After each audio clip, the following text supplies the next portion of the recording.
What is up, theology nerds? This is Trip. And today on the podcast is one of the greatest historians of American religion, a pioneer in understanding evangelicalism's history here in America. And in this conversation, we are going to do some myth busting. Like, what if everything you knew about why evangelical Christians became politically active was wrong? Well, today, historian Randall Balmer is going to reveal the famous story of evangelicals mobilizing over abortion in the 70s. Well, guess what? It's actually a myth. And he's going to unpack the real origin story that involves a much more uncomfortable issue, namely defending racial segregation in Christian schools. We're going to hear the story of how a religious community that used to shy away and disengage from active political engagement became actualized and animated all the way to their continued support of Donald Trump. And plus we're going to talk about some other stuff. Anyway, it's going to be a lot of fun. I hope you enjoy it. It was a thrill to get to talk to Randall Balmer here on the podcast. And, if you enjoy it, spread the word. Share with a friend. Say, hey, did you know about this? Check it out. High-quality historian bringing the facts both academically, and he shares some stories, personal stories of interacting with a lot of these figures. Anyway, hope you enjoy it. And if you dig it, then come support the podcast. Go to processthis.substack.com. Join the Substack. You can get a membership there. You'll get everything sent ad-free, invites to live streams, and all sorts of fun, interactive, community-building goodies. All right, here we go. Randall Balmer. Well, hello, everyone. This is Trip, and on the podcast today is a scholar of American religion, Randall Balmer. A longtime fan of your books, so it's quite exciting to get to hang out with you. And as Baptist preacher's kid who has the Jimmy Carter, MLK, Rauschenbusch pictures on the wall, I'll try not just to ask about your Jimmy Carter book, because it's always good to remind people there used to be a different way of being Baptist. But it's quite a joy to have you here. Thank you, Trip. I'm glad to be here. So one of the questions that I'm always fascinated to hear historians talk about is how they would tell the story of the history they've spent the most time in to help us understand the present. And as someone who's written a host of books on American religion, different parts of the transformation of evangelicalism and mainline Protestantism, and looked at politics and religion, when you think of the story that you're familiar with and the parts of it that maybe the public square doesn't know the historical antecedents, how would you start to kind of outline the threads of a religion in America to help us make sense of our current challenges? That's a great question, and the answer really intersects with who I am as an individual. That is, say, I grew up in an evangelical home, and we could probably fill the entire podcast by talking about whether or not I still consider myself an evangelical. I want to, but I've been a little bit scared of this term in recent years because of the associations the term has, unfortunately.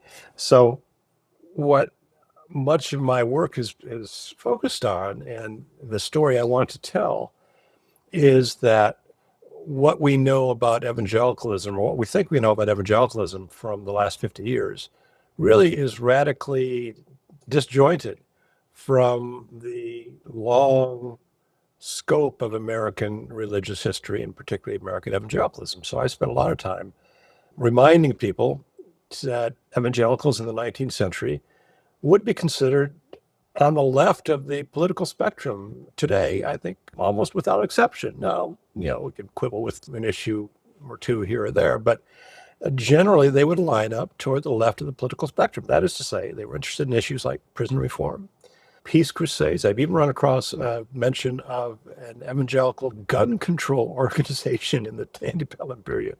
Women's rights, women's equality, considered a radical idea at that time, especially voting rights for women. The abolition of slavery, this of course is in the North and not so much in the South, obviously, but these were issues that animated evangelical social action in the 19th century. So the story that I want to tell is that evangelicals have a far different profile on the political scene in American history than they do over the last 50 years or so since the emergence of the religious right. So, and you can see, Tripp, how resoundingly successful I've been in making that point to my fellow evangelicals. I mean, they've just fallen into line and said, "Oh yes, we've been wrong Oh, for the last several decades." yeah. And so, I have to say that there are some moments where I have kind of an existential crisis, thinking, well, I've expended all this energy trying to get people to re-examine the record, and what good has it done?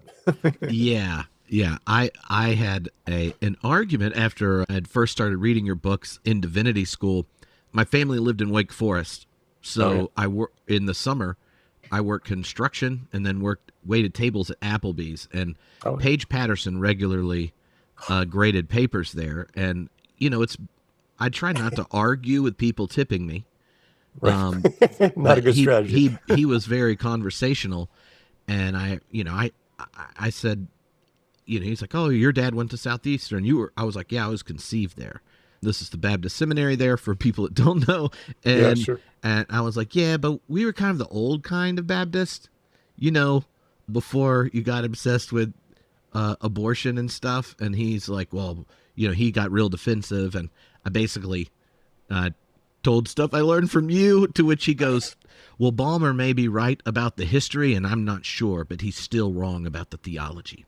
And so, I wonder, underneath that, right, is the abortion myth as what actualizes this evangelical identity. So I'd love for you to tell the story that you tell in the book about realizing that this wasn't the origin of kind of Yeah, the emergence yeah, of the religious right, but yeah, there's this whole other genealogy that surprisingly makes the present yeah. moves of white evangelicals make sense. Yeah, well, I mean, as you know, one of the first things I do in that book, Bad Faith, is to lay out what I call the abortion myth, which is the fiction that evangelicals became politically active in the 1970s in response to Roe v. Wade. Now, we probably should make some distinction here between Northern evangelicals and Southern evangelicals in the decades preceding that. That is to say, Southern evangelicals have been historically more engaged, I think, in politics than Northern evangelicals during the middle decades of the 20th century. So, but it remains true that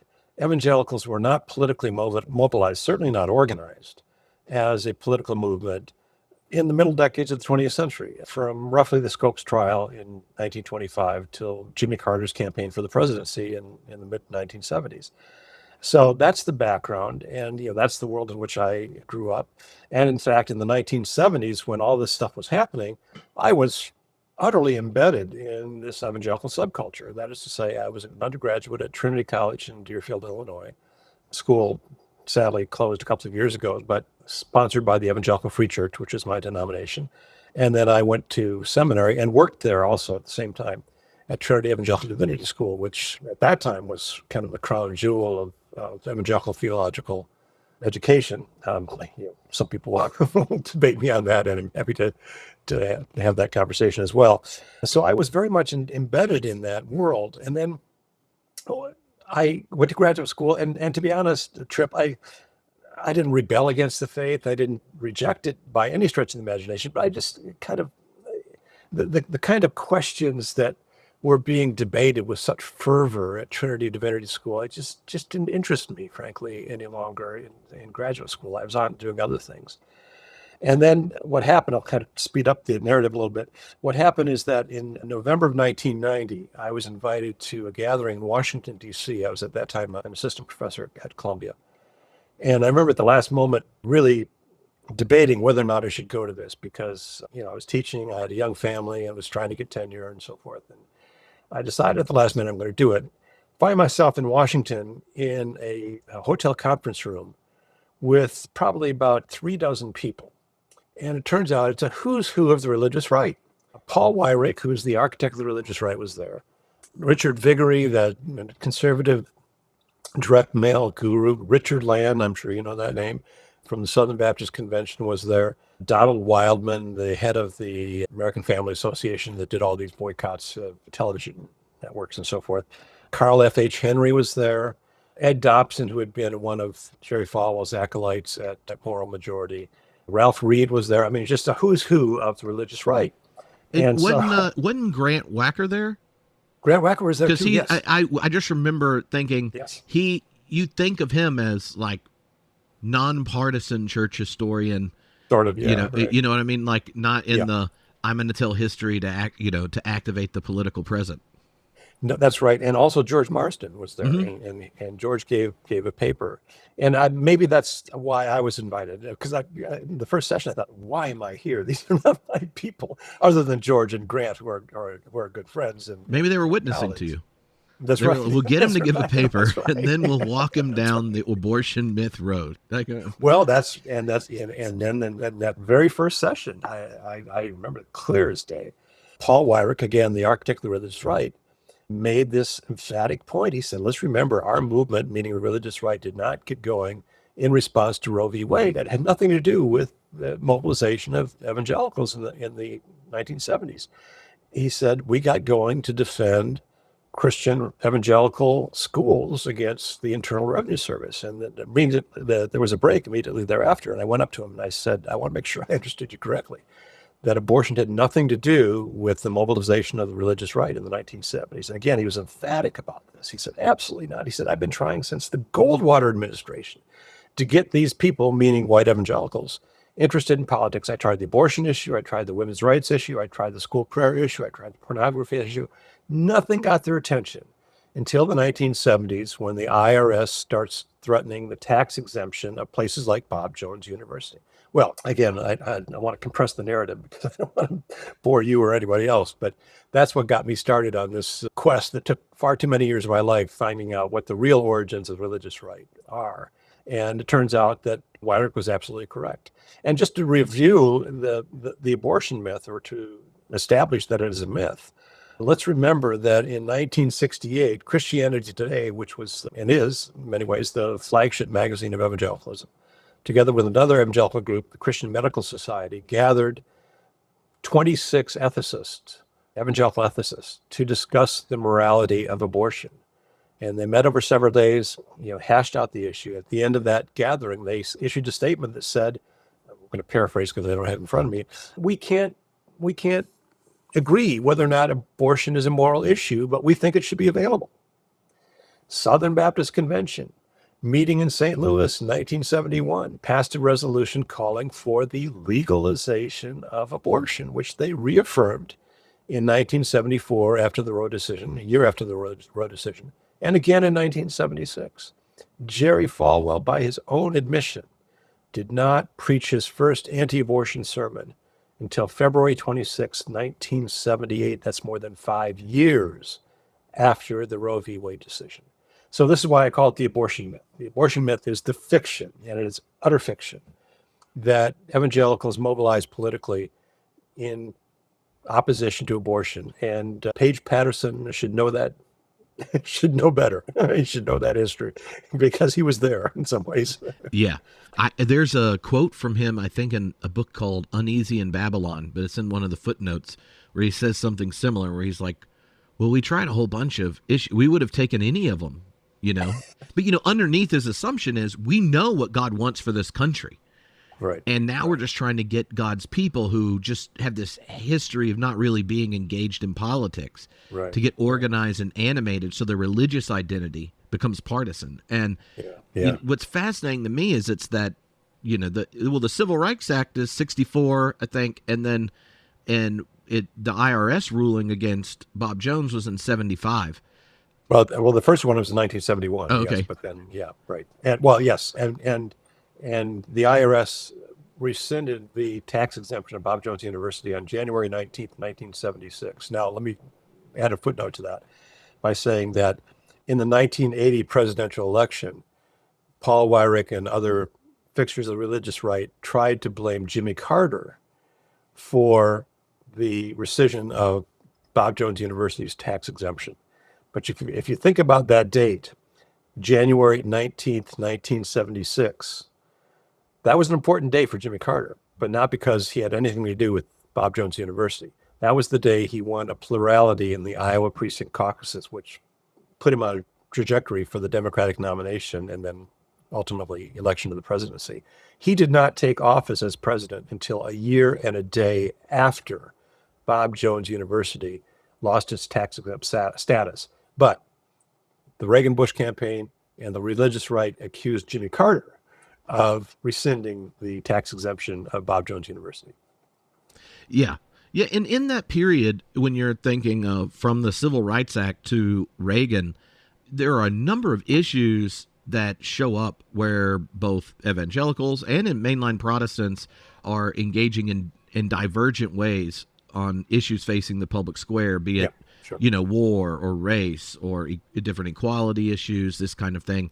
And in the narrative of evangelicals in America, that transition from Jimmy Carter's presidency to Ronald Reagan, the domination of a Cold War mindset and stuff plays a role. But when you think of where we are in the present, where you could imagine Ronald Reagan being embarrassed by his own party at this point, what shifted from a Democratic president who's born again and public about it to this near, if you're just tracking how evangelicals vote, the shift towards the Republican Party jumps dramatically with Reagan and has continued since then. Yeah, it does, and especially among Southern evangelicals, obviously, because Jimmy Carter was one of their own. As for all evangelicals, for that matter, he was a Southern Baptist Sunday school teacher, as you know. You can't get much more evangelical than that. And somebody, by the way, who after his rededication of his life following the 1966 gubernatorial campaign, where he lost to the arch segregationist Lester Maddox, after that rededication of his life, to use evangelical language, he actually went on mission trips to Lock Haven, Pennsylvania, and Springfield, Massachusetts, going door to door, knocking on doors, telling people about Jesus. I mean, that's, he was a bona fide evangelical. There's just no question about that. But the things changed dramatically over the course of his presidency. And you asked what the cause was. I think it's fair to say that he was up against some pretty tough characters in terms of evangelical leaders who were determined to turn him out of office. And we're talking about people like Jerry Falwell, of course, who was energized by the IRS threatening tax exemption of his own segregation academy in Lynchburg, Virginia. But even Billy Graham was involved in this, and much, frankly, to his shame. And if you don't mind, I'm going to go back to history a little bit just to give you a precedent here. And I found this fascinating. When I was doing research for a book called God in the White House, I was at the Kennedy Library, Presidential Library in Boston, and came across a letter from Billy Graham to John Kennedy, at that time the Democratic nominee for president, and of course Roman Catholic. And it was a very congenial letter in which Billy Graham said, I'm probably going to vote for Nixon in the fall election because he's a longtime friend and nobody was surprised about that. But he said, I assure you that despite all the rumors to the contrary, I have no interest in raising the so-called religious issue in this presidential campaign. 8 days later, Graham convened a meeting of American Protestant ministers, including Norman Vincent Peale from Marble Collegiate Church in New York City, in Montreux, Switzerland, to strategize how they could deny Kennedy's election in the fall of 1960. Fast forward 20 years. Billy Graham convened a meeting of Protestant ministers at the airport. I think it was called the Marina Airport at the time, at Dallas Fort Worth Airport, to strategize how they could deny Carter's re-election in 1980. And that triggered a whole vetting process where they kind of divvied up among themselves the various Republican presidential possibilities. And of course, they eventually, I'm compressing the story here, but they eventually settled on Ronald Reagan. But in the midst of all of that, Graham assured Jimmy Carter's religious liaison, a guy by the name of Robert Maddox, a Southern Baptist minister, that Graham was entirely behind Jimmy Carter. 11 days later, Graham phoned the chair of the Reagan-Bush presidential campaign, Senator Paul Laxalt from Nevada, and assured Laxalt that he, Graham, was willing to do whatever he could to to elect Ronald Reagan and to oppose Jimmy Carter. So, I have enormous respect for Billy Graham, and I don't want to impugn his character, because I think over the course of a long and distinguished career, he did some remarkably important things and good things for the kingdom of God. But these are blemishes, I think, on an otherwise fairly remarkable career. One of the things that happens after the election of Reagan are a host of different kind of broader social anxieties that get grouped up in the culture wars, be it, the ongoing, see you at the poll, continued kind of resistance to like prayer in schools, to all that the feminist movement and working out the Equal Rights Amendment. You get the freaking out over the rising of divorce rates and that kind of stuff, to the, Francis Schaeffer going on about secular humanism. And this kind of which sets up a lot of the anti-intellectualism in relationship to the schools and the need for parallel organizations, the anti-communist rhetoric, and it's in the 60s we get a shift again in evangelicals' relationship to immigration law and stuff. And when you think of all those issues that get clumped in the culture war, for people around my age and younger, it's always been a culture war. And because there's something about what it means to be American and evangelical, where the totality of the country is the site for kind of theological battles. Can you help us understand what led to the point that kind of Protestant evangelicals saw their mission field, the political, ethical, moral makeup of the collective whole? Yeah, that's a great question. I think, again, I think 1980 is a very important transition point. I've often talked and written about the evangelical subculture, which formed me. I mean, I grew up entirely within that subculture and had, in fact, very little commerce with anyone outside of that world. And the subculture has its own language, it has its own music, it has its own mores, it has its own rhetoric, vocabulary. And what I find remarkable is that in those years when I was growing up within that subculture, and I would say roughly before 1980, because we're kind of coming back to that as a pivot point, which I think it is, we had a strong sense of ourselves as being countercultural. That is, we were outside the mainstream, and very proudly so in many ways.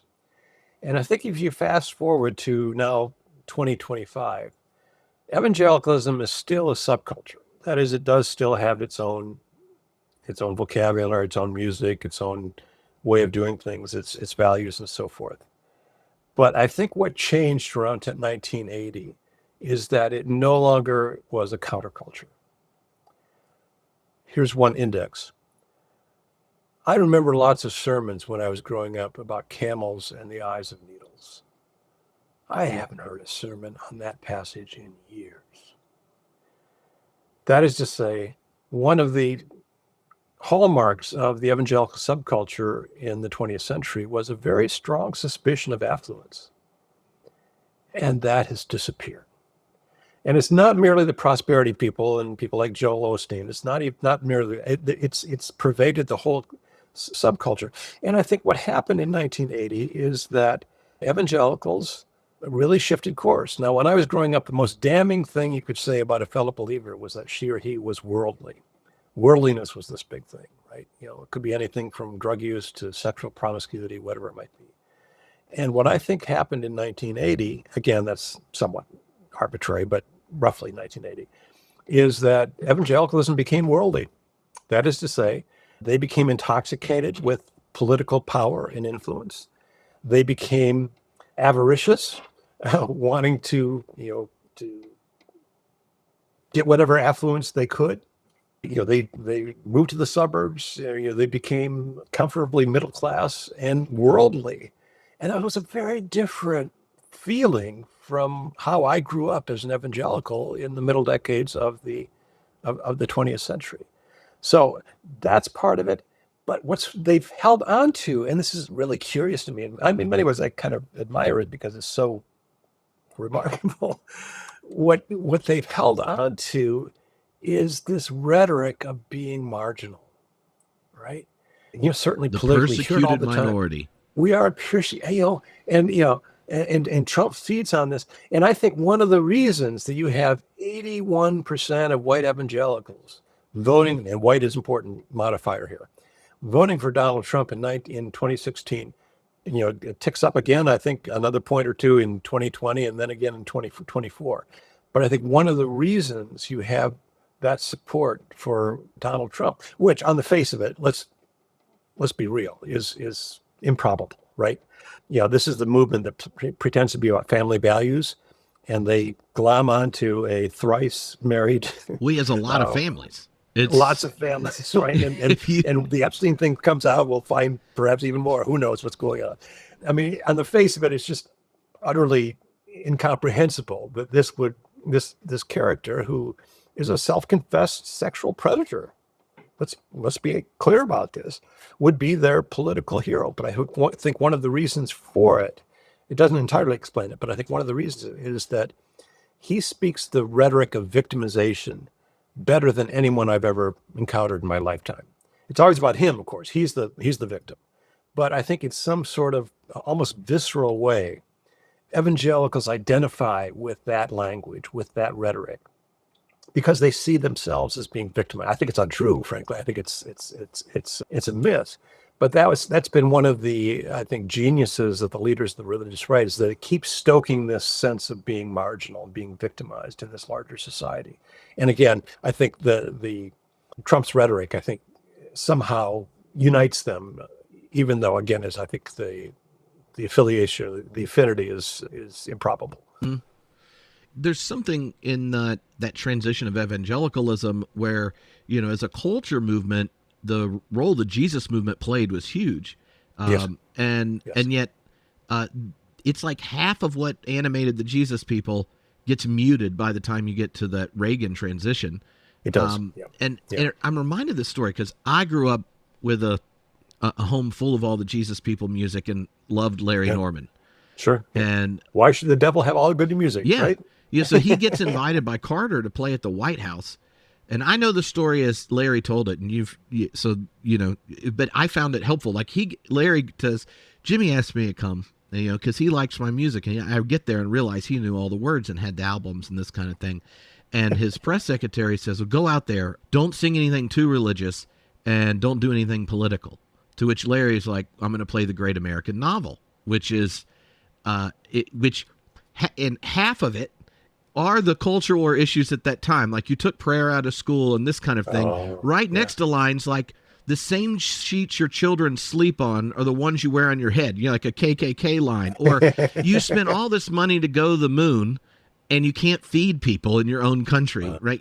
Where there's this like the personal piety and being like righteous before God is as connected to like spreading the love of Christ and praying and enacting your faith publicly and caring for the poor and not being a warmonger and all these kind of things.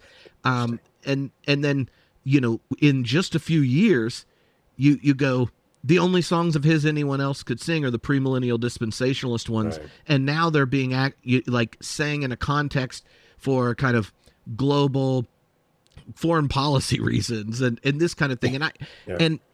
And that's a fascinating thing, like to imagine, like Carter, obviously it makes sense why Carter would like social justice songs. Right. Like if you like Jesus, you should take care of the poor. I don't know how you get around this, to where we are now. But, something happens in it where just to sing of or to call out what the teachings of Jesus would call out of us have to get muted, right? Yeah. Where, by the 80s, how many musicians will say stuff like that? Maybe Rich Mullins.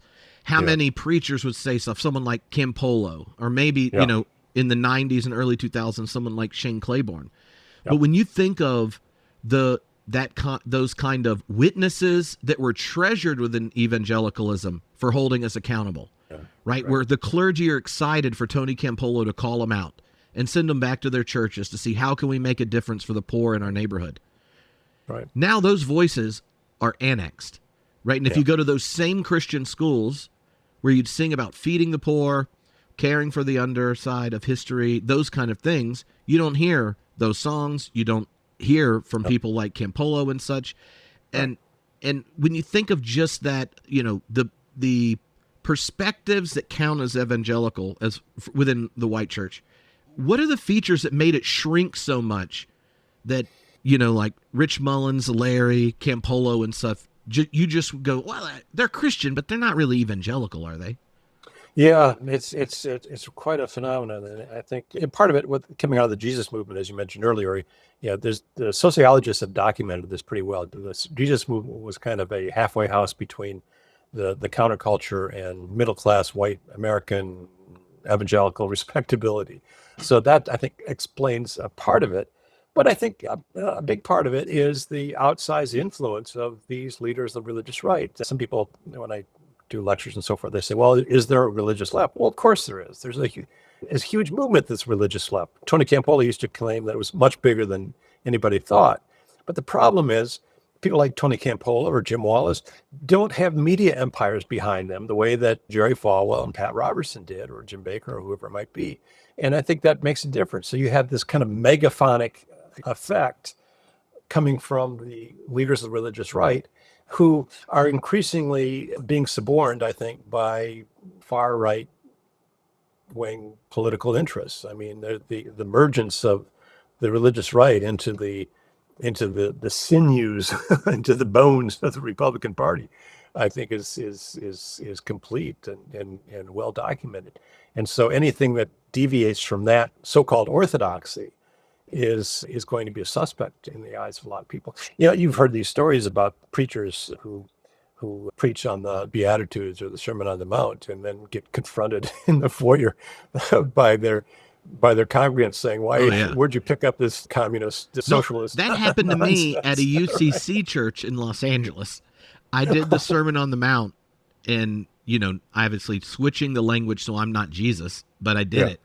And one of our longtime members was head of the Republican Party in Palos Verdes Estates, and he was like, "That was a bunch of socialist mumbo jumbo. Where'd you get it from?" And I was like, "The 5th through 7th chapter of Matthew." Well, and the other thing here is, I mean, we're maybe jumping topics here, and I apologize for doing this, but now one of the big pushes is to post the 10 Commandments in public schools, right? 10 Commandments. Let's think about that. I mean, if you truly wanted to make this into a Christian nation, wouldn't the Beatitudes be a better choice? Or maybe Matthew 25, right? If you're talking about Christian values, let's take it from the words of Jesus himself, rather than relying on the Hebrew Bible. Yeah. I don't quite get it. No,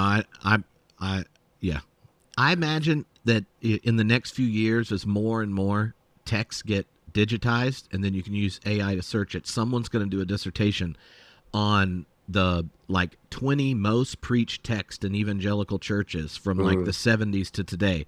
And I think we can guess which text will decline in frequency and which ones will rise. And it'll be surprising as to which of the sayings of Jesus get preached on regularly these days. Because some of them, it's just really hard to imagine how you exegete Donald Trump into it. But the next kind of historical transition I'm trying to understand, you talk about in a number of your books of these kind of formation of these institutional organizations that help kind of animate and become the engine of the religious right in the late 70s through the 80s, like the Moral Majority, the Religious Roundtable, Concerned Women for America, Christian Coalition, a Focus on the Family, those kinds of things. And it early on, the framing and structure of them, you point out, is as a defensive movement, right? These organizations are formed to help us respond to these changing values around us. Like, how do we remain Christian in a world where we're less at home? But over time, those same groups have got to the point that now they are kind of upstream of the local congregation, getting congregants to go pressure their preachers to be more partisan in their political Yeah. engagement. Yeah. Yeah. And they're no longer a defensive movement, right? You don't end up with Project 25 because you're No. wanting to make space for the freedom of your particular religious conscience in our Yeah. nation. You Yeah. now see something about what you're doing in those organizations as at least culturally, if not politically, coercive to the conscience of others. And that's such a Well, a marked shift. What role or what animated that shift from the defensive posture of these political organizations to yeah. a nationalist type one? Yeah, and you raise a good point. I mentioned Paul Weyrich earlier in the 1970s, and that was his kind of mantra. We're doing this not because we're trying to advance in a particular agenda. We're just trying to defend ourselves against whatever secular humanism, whatever the bugaboo was at the time. And it has changed. It's been far more aggressive. And I think the reason probably is Donald Trump. I mean, he's given them permission to do that. He's given them access to levers of power. This Russell Vought character, who was Wheaton College graduate. I know I have a lot of friends at Wheaton College who I'm sure are rather embarrassed by that. And they're trying to push this whole Christian nationalist agenda. And I just published a book, actually. I'll wave it here. America's Best Idea: The Separation of Church and State. And these people are trying to undermine the First Amendment. As you say, they're going very aggressively after various levers of power in the government in order to advance what they consider to be a Christian agenda. Again, let's talk first about what is a Christian agenda. We mentioned the Beatitudes a few minutes ago, or Matthew 25. I mean, that comes pretty close to the core of the Christian agenda as far as I'm concerned. But they don't seem to think so. They don't seem to agree with that. And so they're trying to do everything from argue that the United States is and has been a Christian nation, which is just historically inaccurate. Again, doing away with same-sex marriage, with abortion, outlawing even divorce in some of these more radical cases. And then they got this case out in Moscow, Idaho, who wants to repeal the 19th Amendment to rob women of the right to vote. So, it has become quite aggressive with Donald Trump, particularly the second time around, and with this whole Project 2025, which is, as far as I can tell, a kind of blueprint for Christian nationalism and imposing these views. And the question then becomes, how do you refute that? Well, I mean, my argument, as I kind of go out on the lecture circuit, is you have three approaches. One is theological or biblical, and I'll defer to you on that because you're a better theologian than I am, because I'm not at all a theologian. But Jesus said, "My kingdom is not of this world. Let's go home." I mean, that pretty much covers it. Render unto Caesar the things that are Caesar's, unto God the things that are God's. And we can have a theological discussion about the implications of that, but at least it suggests two separate realms to me. The second is historical, refuting this silliness that, as David Barton says, I gather, 53 out of the 55 founders were evangelical Christians, which is just ludicrous. I like to say that, with the possible exception of John Witherspoon and Benjamin Rush, possible exception, none of the founders would be welcome as members in any of the congregations now pushing for Christian nationalism. They simply wouldn't. I mean, it's just not, they're not Orthodox evangelicals in any sense of the word. And David Barton there, for people that don't know, you want to say a bit about him and what role he plays in making that myth of the Christian nation so prominent? Yeah, I kind of hate to do it because I don't even like to give him any air. But David Barton is majored in religious education at Oral Roberts University in Tulsa, Oklahoma, and he claims to be a historian. And he's written several books, including a bestseller book on the New York Times bestselling list called The Jefferson Lies, in which he claimed that Jefferson was, an Orthodox Christian and never intended the United States to be a secular nation and so forth. And the quotes wrenched out of context or fabricated altogether were so egregious that his very conservative publisher, Thomas Nelson out of Nashville, withdrew the book from publication. Now, let's remember, again, this was a New York Times best-selling book. And for a publisher to withdraw a New York Times best-selling book from publication tells you that something's dramatically wrong with it.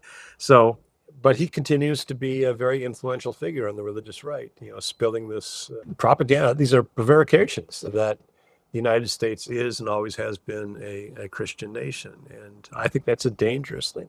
And I think it's dangerous. I mean, I'm sorry to go on and on here, but I think it's dangerous because, as I suggested in the title of this book, I think the First Amendment is America's best idea because it has shielded the government from religious factionalism, but it has also allowed religion to flourish as nowhere else in the world. The First Amendment set up a free marketplace for religion, where you have religious entrepreneurs, to extend the economic metaphor, competing with one another for popular followings. And so we have a vibrant, vital, salubrious religious culture in this country as nowhere else, precisely because of the First Amendment. And so when the Southern Baptist Convention after 1979 wants to eviscerate the First Amendment and provide taxpayer vouchers for religious schools and all, the whole agenda, they're ultimately working against their own interests because religion has flourished in this country. The First Amendment is the best friend that religion has ever had. And to try to undermine it now, I think is a grievous mistake. And the big problem here is that the Supreme Court is complicit now with the recent spate of rulings that undermine this wall of separation between church and state. I like to say I wish the Supreme Court had half as much deference to the First Amendment as it does to the Second Amendment. Yeah. Well, there was something you mentioned in kind of discussing that the idea of the Christian nation. You have like the problematic and historical inaccuracies of the argument for it, but you also bring up the Treaty of Tripoli as in the language it's there. The line I wrote down that you're quoting in the Treaty of Tripoli is that the government of the United States of America is not in any sense founded on the Christian religion. So maybe you can let people know the historical context for that. Sure. And when you set that next to the First Amendment, the kind of historical substance to the. Yeah, exactly. Yeah, you have the First Amendment, which says that Congress shall make no law respecting the establishment of religion or prohibiting the free exercise thereof. That's the first clause. The second clause has to do with freedom of assembly and freedom of speech. But the first clause is what concerns us here. And again, I think that's America's best idea. So to vindicate that, Thomas Jefferson, as president on New Year's Day, 1802, wrote a letter to the Baptists in Danbury, Connecticut. And he wrote about the First Amendment: I contemplate with sovereign reverence that act of the whole American people, that Congress shall make no law respecting the establishment of religion or prohibiting the free exercise thereof, end quote, thus establishing the wall of separation between church and state. Right? I may be paraphrasing a bit, but that's a pretty close rendition of that. So Jefferson's understanding of the First Amendment was that it called for the separation of church and state, and he uses that phrase to describe the First Amendment. By the way, the people who are arguing otherwise also claim to be originalists when they come to the Constitution, and yet they disregard what the founders themselves said about that. If Thomas Jefferson's beliefs and ethical embodiment operate as normative for Christian orthodoxy, then I think we can go ahead and everybody's in trouble and just set up that perhaps their hermeneutics are a bit. But let me get back to the Treaty of Tripoli you asked about, and I'm sorry for wandering off into the raspberry bushes there, but the Treaty of Tripoli was negotiated at the end of George Washington's administration, sent to the Senate for ratification by John Adams with his endorsement, read aloud before the U.S. Senate, and ratified unanimously by the U.S. Senate on June 7th, maybe July 7th, don't quote me on that, 1797. Article 11, which you quoted earlier, Article 11 of the Treaty of Tripoli reads, as the government of the United States of America is not in any sense founded on the Christian religion. And then it goes on, obviously, but that's the relevant portion. And it bears repeating, as the government of the United States is not in any sense founded on the Christian religion. I mean, that's pretty clear. The founders understood that separation of church and state was the way to interpret the First Amendment, and also that the United States was not a Christian nation. Yeah, and I think that part of that, like people like Rick Scarborough doing the whole the geez. separation. He's still around? Yeah. Is he still around? At least his at least his allies like to send me angry Oh my emails. goodness. I wrote about him years ago, actually, one of his rallies. But part of it, and you hinted at this earlier, is this when you think of early religion in America, a lot of people assume the founding fathers are devout Christians, and devout Christian kind of means what a white evangelical is today. And then other times they'll go, look, well, you had these theocratic societies in these states, and that was always a part of what's going on, and we need to regather this. Like when you think of the contribute, like the diversity of religion in early America, what are the live options that exist there that may not even be boxes that get a significant response today, but you kind of have to understand them to see just what was the religious and spiritual orientation of the founders and the diversity in the different states early on. Oh yeah, and when I teach my course, Religion in North America, I put a map of the Atlantic colonies on the board and ask the students to tell me what religious groups founded, or the first European or English groups that came and settled on the Atlantic seaboard. And it's remarkable. I mean, I won't go through the whole list, but you've got, and obviously Puritans in New England, but also Pilgrims, and they're different groups there. You have Rhode Island with its tolerance of religious diversity because of Roger Williams, who's also the founder of the Baptist tradition in America. I'm just kind of skipping along here, but New Netherlands, you have the Dutch Reformed Church, but you also have French Protestants, Huguenots.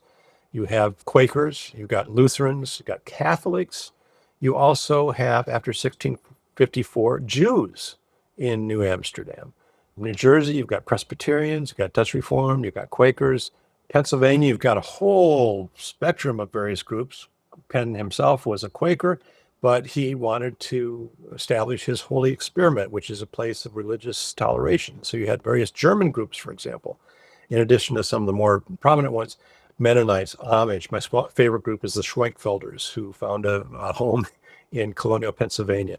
In Maryland, you've got English Catholics. Delaware is Swedish Lutherans. And I could go on and on, but the point is to say that there's an extraordinary diversity. And so as the founders were trying to craft this new nation, they had to account for that. How do you deal with that religious diversity? How are you going to designate any one church to be the established religion in this new nation? If you said it's going to be the Church of England, well, the Puritans are not going to be happy. If you say it's going to be the Baptists, then the Dutch Reformed are not going to be happy. If you say it's going to be a Unitarian, nobody would be happy with it, except Thomas Jefferson, perhaps. So they decided to sidestep this altogether and say, no, we're going to try something radically new. And I think that's what people miss, is that the notion of separating church and state was a radically new idea.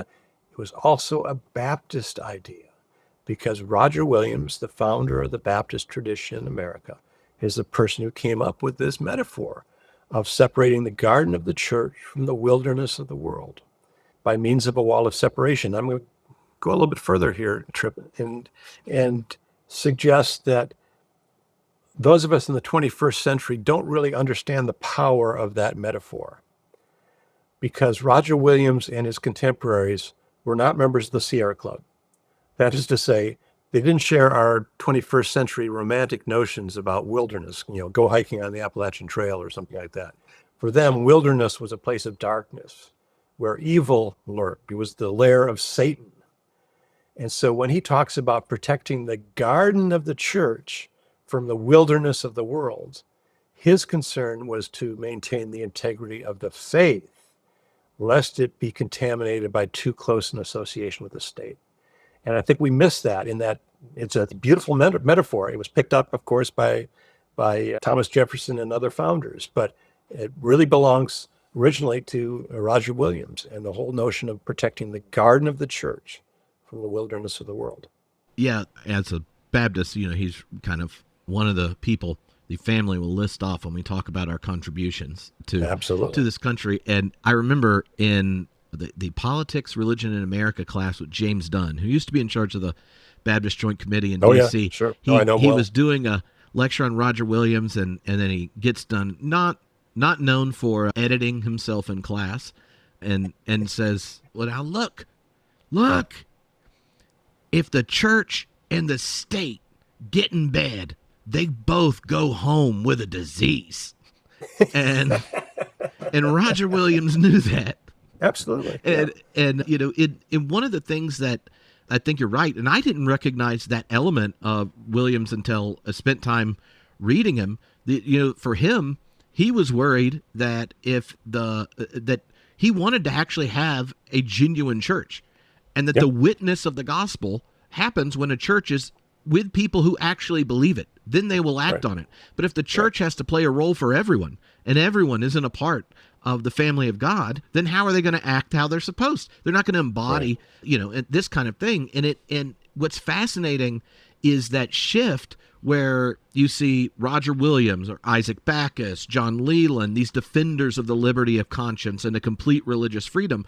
They were doing it for the integrity of the church. And that now these same inheritors in Baptist life start undermining it and seeing that the enactment of their faith is the seizure of land beyond. It's not tending to make space for the fidelity of one's faith to be enacted in the public square.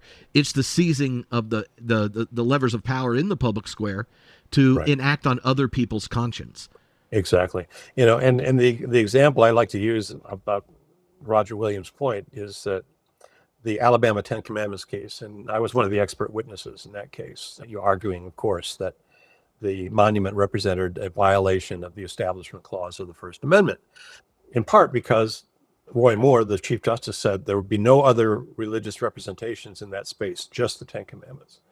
And when Judge Myron Thompson ruled correctly that represented a violation of the Establishment Clause of the First Amendment and ordered the monument removed, one of the protesters screamed, "Get your hands off my God."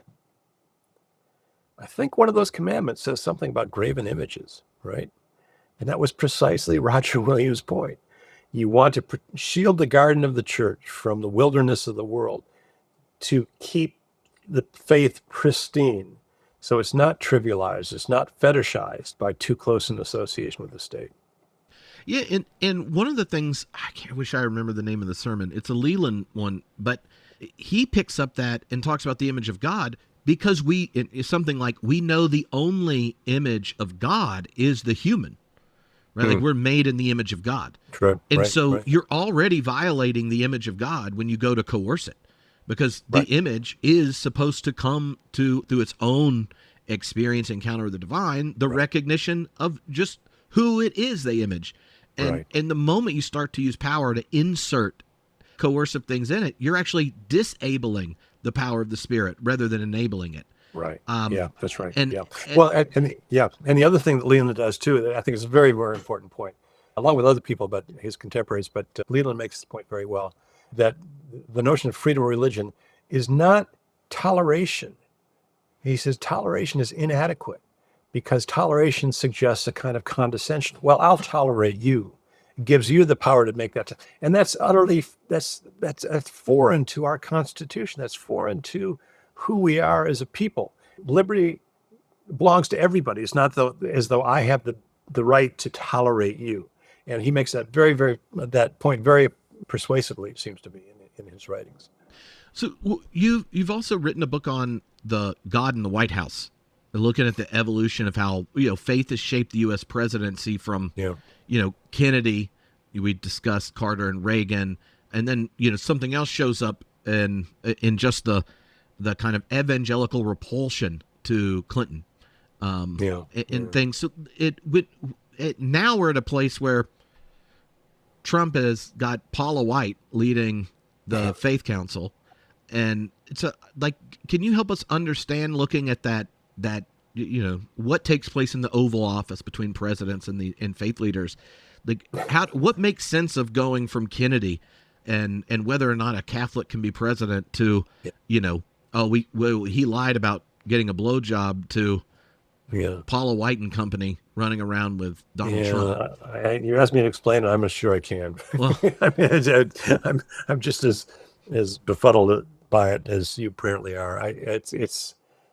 There's been such a diminution of morality surrounding Trump. It's not to say that all of our presidents have been moral exemplars. And Clinton case, of course, is really bad precedent and cringeworthy on all sorts of levels. And I'm not trying to defend him, but again, you kind of compare where we were then and where we are now, especially if Trump is guilty of with the Epstein stuff, with violating young women. Boy, I mean, that's a far different offense from a consensual sexual relationship, as as tacky as it might be.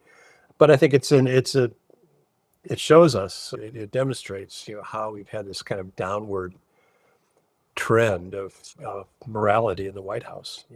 And with huge exceptions. I mean, I was no fan of George W. Bush in terms of his policies, but I don't think anybody ever accused him of morally reprehensible behavior, at least personally. Maybe on the national stage, that may be another conversation. Someone like Bush and Biden, both of whom, and Obama, all of which I don't think people think they're faking being Christian unless you're plugged into a conspiracy theory one where.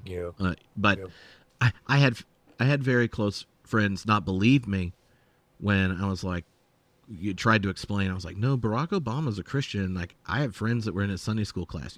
Like they're just, you can't believe it. But apart from that, they all are. Right. And you can imagine someone who goes, yeah, like if you're the head of the military industrial complex, you are not like peak disciple. There's just inherent compromises that come with that. Except Bush, Obama, and Biden, you imagine them actually losing sleep deciding how they're going to act. Like they have an uneasy conscience with what that power asks of them. And then what does fidelity to Christ and your vocation look like when you're a president? And I mean, even someone like Jimmy Carter shows how hard it is. And maybe it's not even compatible at all.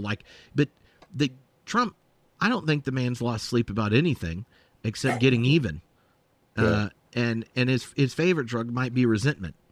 And then, but he's connected to a thread that was running through it. You mentioned Norman Vincent Peale earlier, and I think someone like Paula White and the kind of connection over time of evangelicals to kind of the Christian nationalist charismatic types. Like, what do you see something that helped shift maybe the conscience or orientation of evangelicalism as when you think of like Peale and the connection to the charismatic movement and such? Oh, yeah, I think, well, the whole New Apostolic Reformation crowd, I think, is something I don't understand fully, to be honest, but it's a very important movement within this right-wing religious right evangelicalism. And at the same time, you've got another pretty, in my judgment, noxious strain, and that's the Doug Wilson hyper Calvinist crowd who are calling for women to lose the right to vote and that sort of thing. So even though they don't see eye to eye theologically on many things, as far as I can tell, they're nevertheless both of them pushing, I think, in my judgment, in the wrong direction toward Christian nationalism. So that's the New Apostolic Reformation stuff is I try to understand it, and I'm not sure I do fully, but it's certainly a troublesome development on that horizon.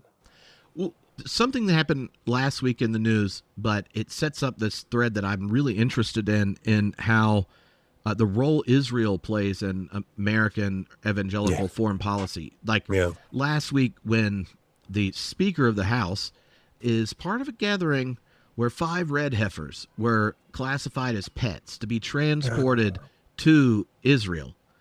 And the guy, doing it talks about, well, now all we need to do is move the Dome of the Rock. And now that's an innocent proposal, isn't it? And I'm sitting here and I heard the news thing and the mainstream, whatever news that was talking about it. I'm sitting there going, they clearly don't have a religion reporter because this is a really bad idea. And I think it sets up for like a predicament we're having right now in the public conversation is that the echo chamber of the religious right and all of its threads is so thick that they could do something like that signals something very specific and the rest of the country that's not in that echo chamber is like, why did they get some cows identified as pets? Like, what in the world? And they're like, yeah, he's kind of weird. This is the same Speaker of the House as an app with his son and to show each other what websites they go to. Oh, right, So right, like, right. like when you think of that larger story from, the 70s early on and thinking about a bunch of the premillennial dispensationalist stuff Yeah. to the present, like what makes sense of this situation where 20-30% of the country is well informed what's sneaking some red heifers are over there, like that signals something to them, and the rest are like, what in the world? Yeah. And I feel like there's like the breakdown of the public square has led for kind of a purifying fire to happen in these ugly bits within evangelicalism, and their neighbors don't even understand what's going on. Right. Yeah. Yeah.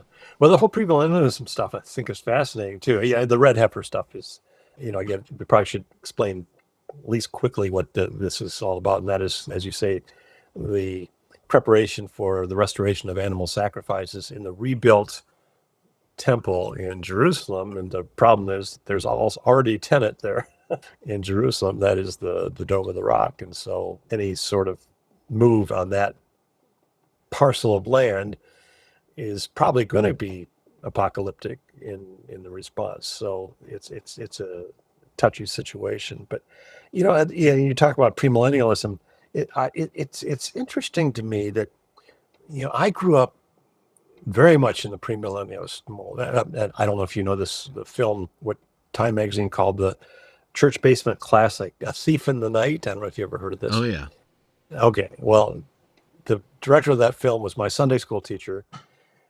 The film was inspired by my father's Sunday evening sermons at the Westchester Evangelical Free Church in Des Moines, Iowa. And my father played the good preacher in that film. And I'll mention that only to say that premillennialism was part of the whole culture in which I was reared. And the mantra was always, Lord, come quickly, right? I think that has changed among evangelicals, coincident with what we talked earlier about the worldliness of American evangelicals. That is, becoming much more comfortable in the suburbs, becoming affluent, upwardly mobile, and so forth. And so now I think the mantra, even though it's not expressed, is not Lord, come quickly, but Lord, take your time. We're doing okay, right? We just moved to the suburbs. The kids are going to good schools. The 401k looks pretty robust, and take your time. So you still have, as you pointed out with the red heifer stuff, you still have these kind of eruptions of premillennial thinking. But I think overall, American evangelicals are pretty comfortable with their political and cultural influence these days, with their own economic standing. And so I think the premillennial fervor or fever, perhaps, has broken. You talk about throughout American church history, there are these kind of revivals are these recurring feature. Yeah. The Great Awakening, the Born Again Yeah. experience, these kinds of things. But the context for them has been really different than our current situation. Precisely in the sense, like if you're concerned with the individual's conscience and their responsiveness to God, that's very different than those people that aren't in the chosen of a sort's conscience being coerced by the power of the state, right? It sets a very different dynamic to your neighbor. And I wonder, when you think of the transformation of American religion to the place where you get, kind of mainline decline, the kind of the kind of intense political turn of the religious right and such, do you see us as undermining the potential for American religion to do kind of, to be that marketplace of responsiveness again? Yeah. No, I think so. And I'm sorry, but you can't coerce faith. You can't coerce people into your way of thinking when it comes to matters of the heart, with matters of faith. And I think that's, any attempt to do so is fundamentally wrong. And it also is a violation of who we are as a people. Let's take the 40,000-foot view for a moment. At the end of the march from Selma to Montgomery, Martin Luther King quoted Theodore Parker by saying, "The arc of the moral universe is long, but it bends toward justice." I'm wondering if we're bending the other way these days in our attempt to coerce faith or conformity, if not faith, conformity. And I think that runs against the trajectory of American history. It seems to me that the beauty of America, what makes me patriotic, is not waving flags or wearing silly red caps. What makes me patriotic is my sense that we Americans throughout our history have been trying to live into the ideals that are articulated in our charter documents. That is to say that we are not a majoritarian society. We are not a society where a majority dictates to the minority. We understand and we honor minority rights. Now, I have to hasten to add that we've been far, far too slow in American histories, particularly with women, people of color, Native Americans. That's a whole other story. We've been far, far too slow. But the general trajectory has been toward a greater acknowledgement of freedom and liberty for people to be who they are. And we're now, I hate to say it because I don't want to admit it, but I think we're in a U-turn. That is, retrenchment on certainly on LGBT rights, trans people and so forth. And, that's a longer conversation. I think it's more complicated than as generally understood in the media. But that long trajectory, what King said was the arc of the moral universe, I think is at least stalled at this moment, if not being reversed. And that troubles me deeply.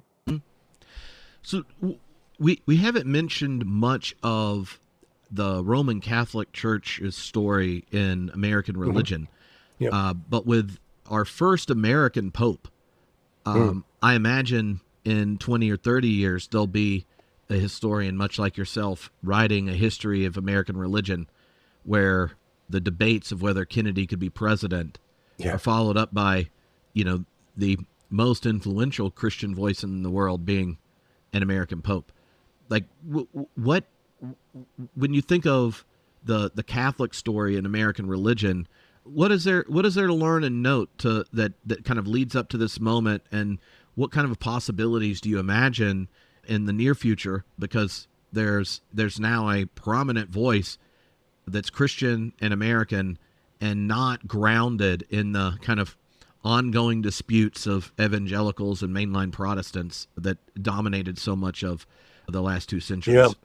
Yeah, that's really interesting. In many ways, I see the selection of Pope Leo as really the culmination of long, steep ascent of American Catholics toward cultural acceptance and relevance. And so I see it as a really important moment. And I like the instincts of this Pope in terms of his calls for social justice, his honoring of the whole tradition of Catholic social teaching.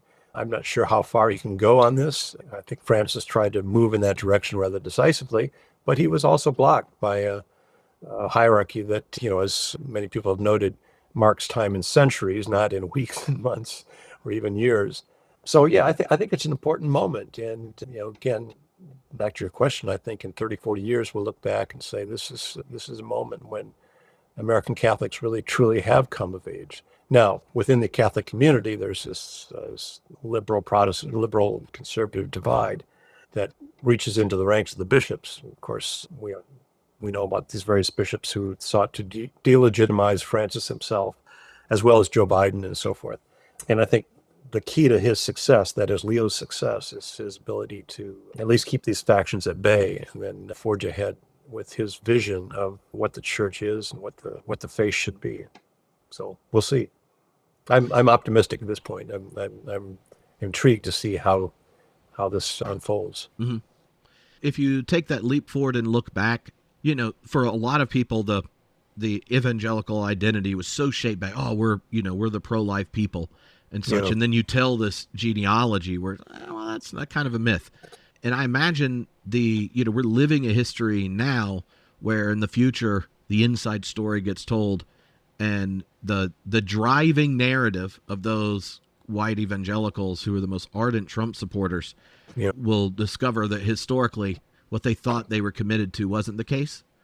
And as a historian, like what does that, like, having looked at that previous period, what does that lead you to pay attention to when trying to understand or explain the current movement and kind of white religion in America? Well, I think it's a real question whether or not evangelicalism is going to survive in any recognizable way. I think it has been so corrupted by the sort of crass politicization we've seen over the last several decades that I don't know what's there. I mean, what's left of it? I mean, I pose that as both a rhetorical and a real question. What's left of evangelicalism after this union with Trumpism and with the far right reaches of the Republican Party? It seems to me that the real role of faith in a society, particularly a multicultural society, is to offer a prophetic witness, a prophetic voice. I'm hard pressed to discern a prophetic voice in white evangelicalism today. The black church is another matter.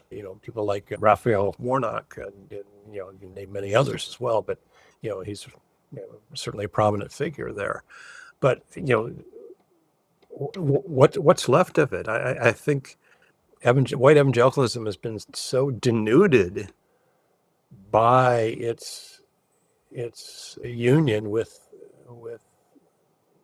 these forces. You mentioned James Dobson earlier, and his kind of wailing about the character matters during the Clinton administration.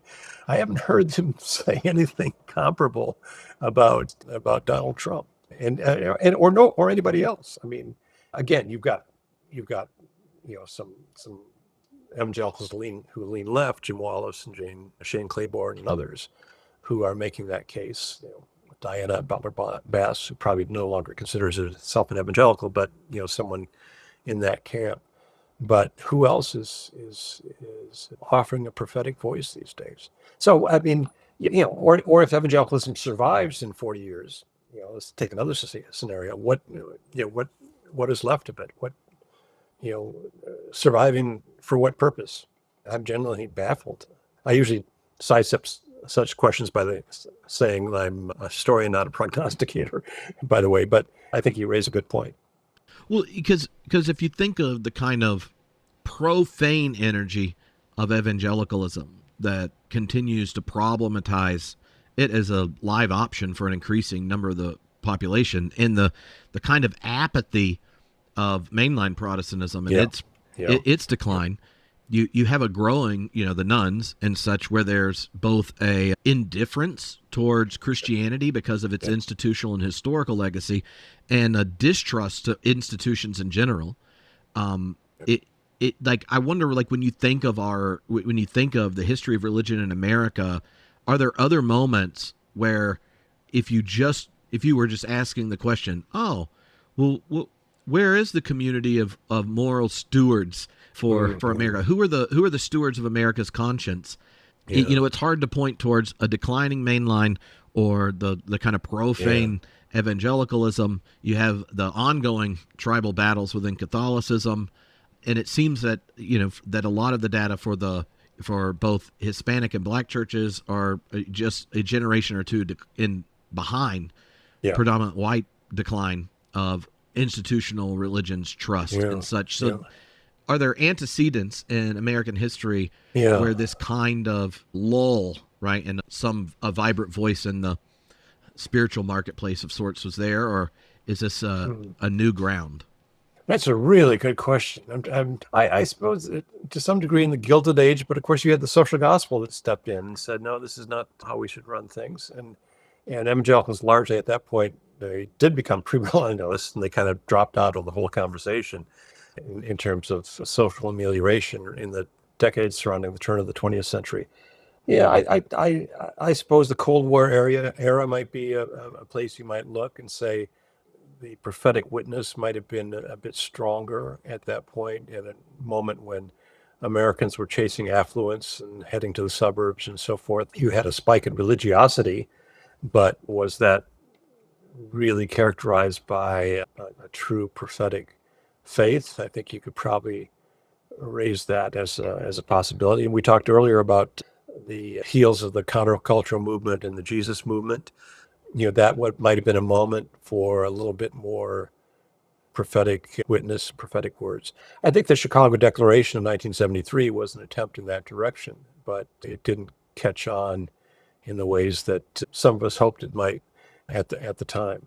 But yeah, you raise a very good point. I guess I'd also go to the 1980s, and during the Reagan administration, again with this sort of headlong quest for affluence. What did the evangelical voices offer in that conversation? Well, many of them offered prosperity theology, right, which is hardly a prophetic counter to what was going on in the larger society.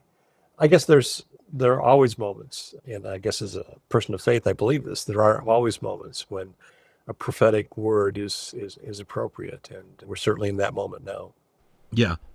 Something that I'm interested if you know anyone talking much about this, but I was at a guild meeting, which, means 7 total people will have heard what the person said, but it will be among the most footnoted thoughts a scholar has. And there was a session on the future of American evangelicalism, and one of the papers was tracking the number of international students in evangelical seminaries, and pointed out that if you were just tracking the transformations of theological education in America, you see this increasing decline, and then this rise of almost all the historic ones, and the rise of like the Baptist seminaries, Liberty, these kinds of things. Yeah.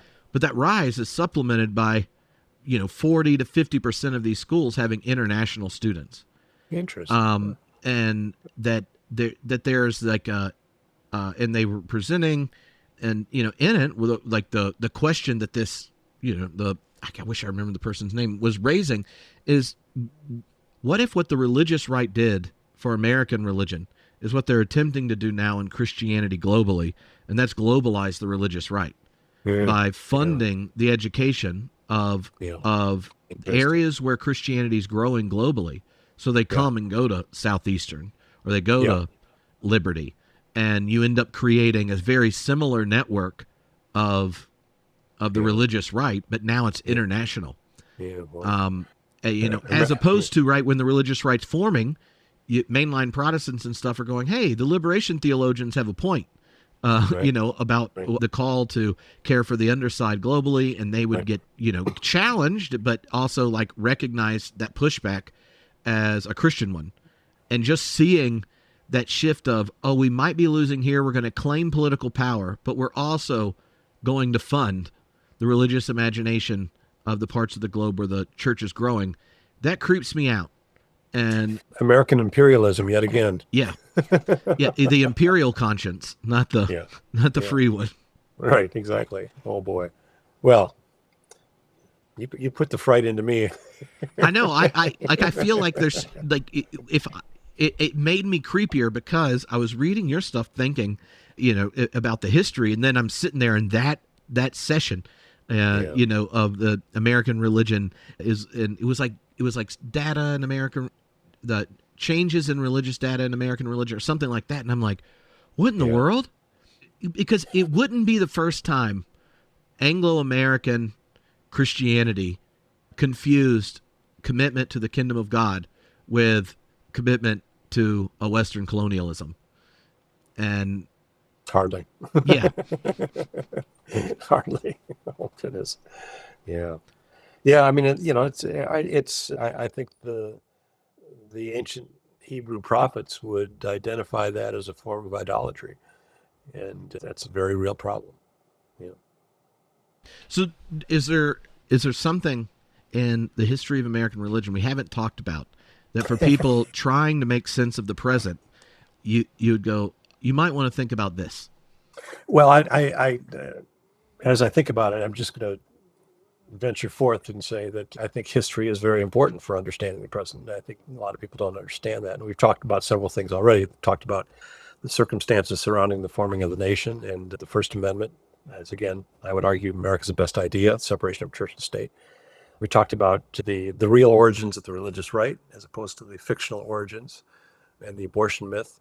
And I think it's important to understand those sorts of precedents. And, we also talked at the beginning of the program about evangelical social agenda in the antebellum period in particular, but through much of the 19th century, that differs rather dramatically from the religious right. We talked about it earlier about looking back 40 years from now. I'm not going to be around in 40 years. I can't imagine I would.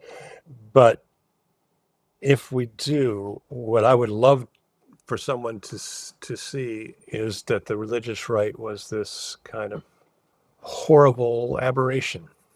That is to say, it was a movement that was misbegotten in its origins, that is, in defense of racial segregation.